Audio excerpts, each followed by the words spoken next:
All right, joining me now is Giorgi Revishvili in College Station, Texas. He's a former senior advisor for Georgia's National Security Council. Giorgi, great to have you on with us. Tell us more about the withdrawal of this bill. Does this mean it's been completely scrapped? Thanks for having me. There are technicalities with the withdrawal because there is no such procedure to withdraw a bill after its first reading. And there have been two draft laws have been registered.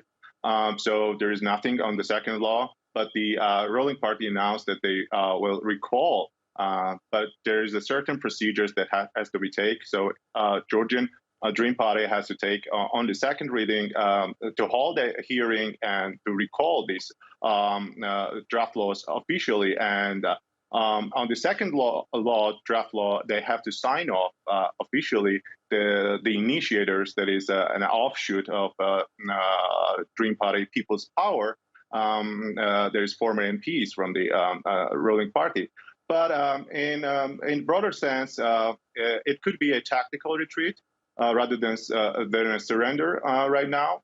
For sure, it's a big interim win for Georgian society, but we have to be cautious about our expectations, as the Georgian Dream Party made a lot of promises along the way, but unfortunately didn't keep them. So we have to very closely monitor the situation as it unfolds. And right now, as we speak, hundreds of thousands of people are still out there and demanding that the government to officially pull the bill. So you say that there's two draft laws. The first one has been withdrawn, but what about the second one? What is in it, and is it as concerning? Yeah, it is even more concerning because it is including sanctions against individuals, along with NGOs and civil society and media. So basically, both draft laws mirrors the Russian law that was adopted in 2012.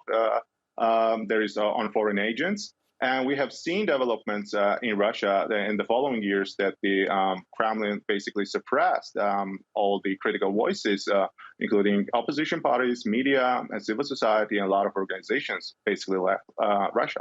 So Georgians felt that is a threat to democracy, and it sparked massive protests, as a lot of Georgians felt that it jeopardizes Georgia's European and Euro-Atlantic aspirations. And most importantly, it goes against their will, because the majority of Georgians support countries' European and Euro-Atlantic integration, and they feel that is the number one priority of the country to be a part of EU and NATO. So I know that you're in Texas, but as a Georgian, I'm wondering if you have a sense of how the people are feeling in the country as far as the ruling party. Has this undermined trust for the ruling party? Yes, because the ruling party has been in the government for the last 12 years, and there have been a lot of promises made from them. But there is a serious distrust because they didn't keep a lot of their promises. So people are very cautious about the announcement itself. That's why there's still protests ongoing in Tbilisi, and the people just want to see the job done. So what would it likely mean for the country and in particular its relationship with the West if these bills were to go through? International partners made it very clear, including United States, European Union, NATO, and other partners, that it's very concerning that it goes against the commitments of the Georgian government, and most importantly, it goes against the will of Georgian people.